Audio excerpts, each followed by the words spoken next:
Hey, Roger Martin here from Billings, Montana. Good day. This is Laura Ingram, and I really like some of the things she says here in this video. And I'm not alone. This is October 16th. It's a little old, but it talks about one of the last Democratic debates that we've had. She says that there's no real winners in the Democratic debates, and they were pretty pathetic in a lot of ways. Let me go back here and give you an example of what I'm talking about. Elizabeth Warren, she's pathetic. Couldn't even stand up to the debate with the mayor. They couldn't even talk about China properly. We're clueless what to do with that policy on China, which Trump has won in all these areas.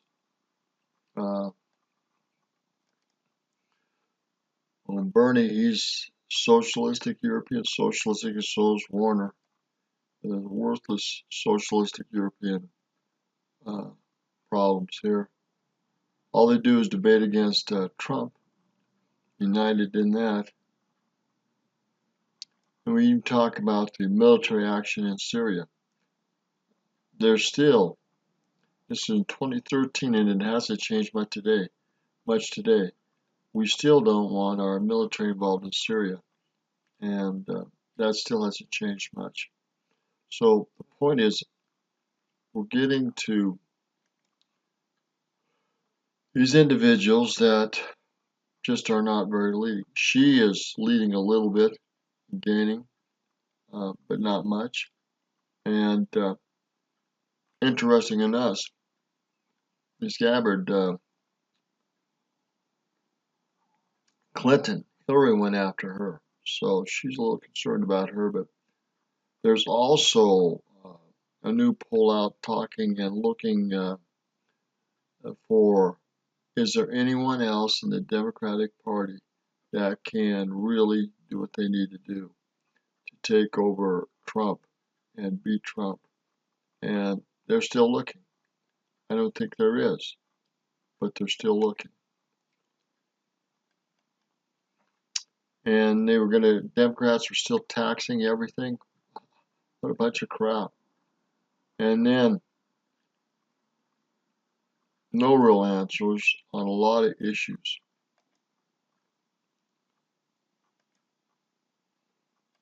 And this is why, we'll close with this, Trump was still the real winner of the Democratic debate. Because they don't have anything to stand up against him other than to fight his policies and what he's doing and what he's committed to. Pretzels. They're all tied up in knots. They're defining themselves, and a lot of other people out there are doing the same thing, but let's focus on the Democrats. They're defining themselves only through their opposition to Trump. Now, they used to be skeptical of spy agencies and government surveillance, but they now embrace the deep state's powers. They used to be for better trade deals to help blue-collar workers, but they won't support the USMCA. They used to be for getting out of endless wars, as I said, but now they want back in.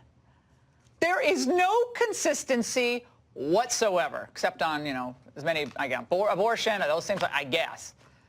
Obama actually was a smart person. I didn't agree with him a lot, but really smart, incredibly talented politician. Elizabeth Warren, what am I missing? She cannot hold a candle to Obama. None of the Democrats that I can see on that stage can. The Democrats. And Obama was talented, but he was crooked as hell, and he was a pawn for the deep state, like a trained monkey.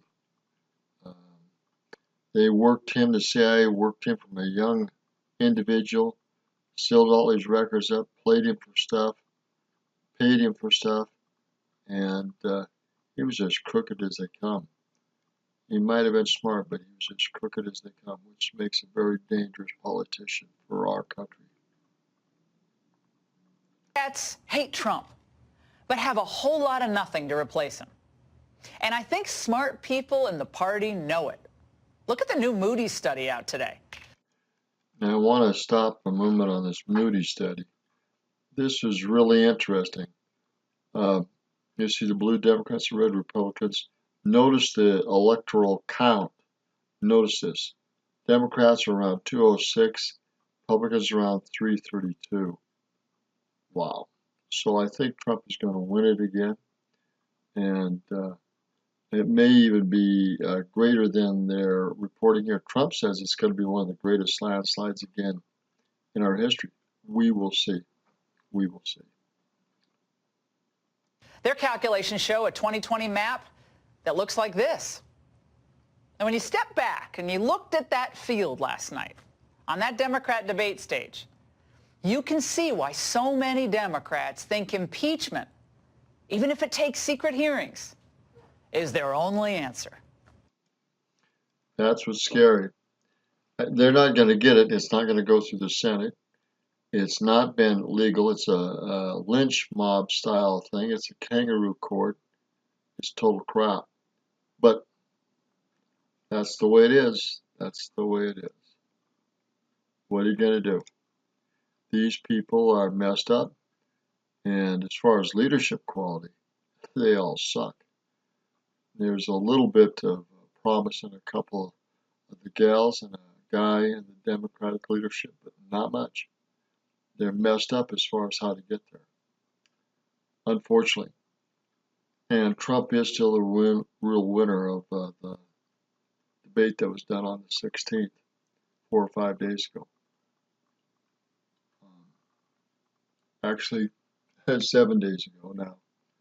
Yeah, this is Roger Martin from Billings, Montana. Just remember this map. I even think it's going to be more than that. Remember the count. Democrats 206 for electoral and Republican 332. I think it's going to be higher than that, and I think he's definitely going to win again.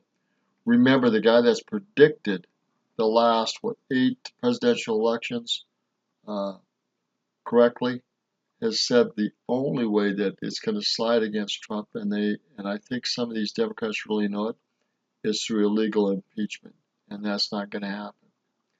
Again, it's Roger Martin from Billings, Montana. I think Trump is definitely going to win the 2020 elections, but I think it's going to get very ugly and continue to grow in its ugliness here on out. We got a little over a year until the elections in November. I think it's going to be one of the worst knocked out, drag out battles going on. But I also think you're going to see a lot of people drop out of the race. I also think you're going to see a lot of people be indicted and charged within this year's time. So this is going to be an election year like no other in our history of this nation. Again, it's Roger Martin from Billings, Montana. Good day. Go Trump, go White Hats, and let's see if we can get going in the next 4 to 6 years and what's going to happen with a lot of this stuff that's going on. Good day.